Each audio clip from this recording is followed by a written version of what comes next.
I was in hospital for a long time, and a few years after I left, I went back, and the chairman of the burn department was very excited to see me. He said, "Dan, I have a fantastic new treatment for you." I was very excited. I walked with him to his office, and he explained to me that when I shave, I have little black dots on the left side of my face where the hair is, but on the right side of my face, I was badly burned, so I have no hair, and this creates lack of symmetry.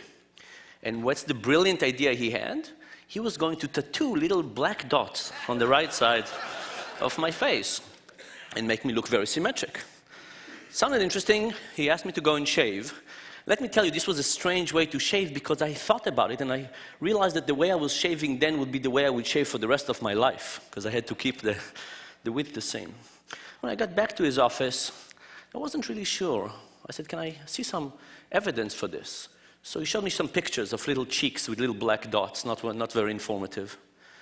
I said, "You know, what happened when I grow older and my hair becomes white? What would happen then?" "Oh, don't worry about it," he said. "We have laser, we can whiten it out." But I was still concerned, so I said, "You know what? I'm not going to do it." And then came one of the biggest guilt trips of my life. This is coming from a Jewish guy, right? So that means a lot.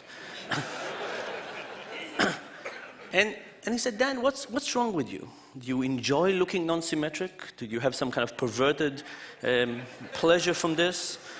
Do women feel pity for you and have sex with you more frequently?" None of those happened. And this was kind of very surprising to me because I've gone through many treatments. There were many treatments I decided not to do, and I never got this guilt trip to this extent. But I decided not to have this treatment, and I went to his deputy and asked him what was going on. Where's this guilt trip coming from? And he explained that they have done this procedure on 2 patients already, and they need the 3rd patient for a paper they were writing. Now, you'd probably think that this guy is a schmuck, right? That's what it seems like. But let me give you a different perspective on the same story. A few years ago, I was running some of my own experiments in a lab. And when we run experiments, we usually hope that one group will behave differently than another.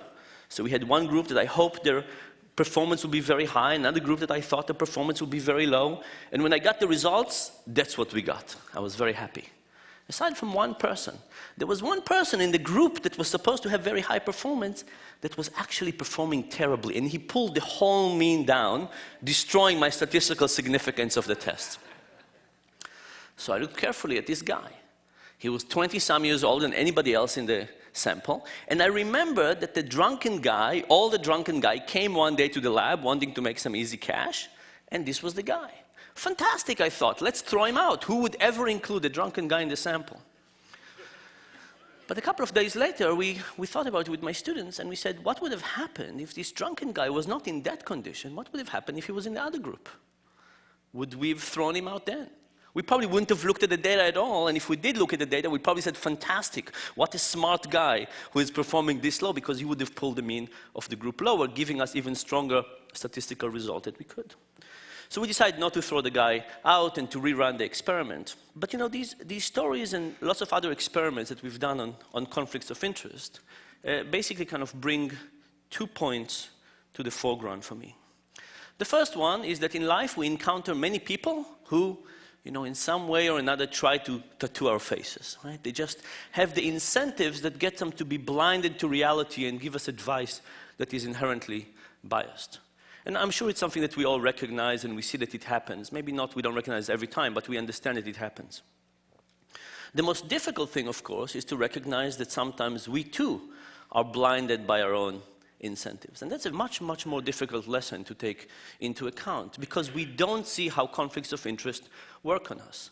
When I was doing these experiments, in my mind, I was helping science, right? I was eliminating the data to get the true pattern of the data to shine through. I wasn't doing something bad. In my mind, I was actually, you know, a knight trying to help science move along. But this was not the case. I was actually interfering with the process with lots of good intentions.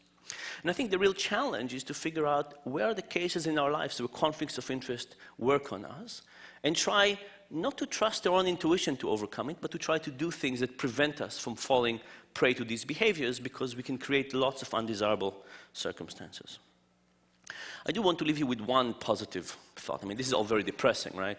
People have conflicts of interest, we don't see it, and so on. The positive perspective, I think, of all of this is that if we do understand when we go wrong, if we understand the deep mechanisms of why we fail and where we fail, we can actually hope to fix things. And that, I think, is the hope. Thank you very much.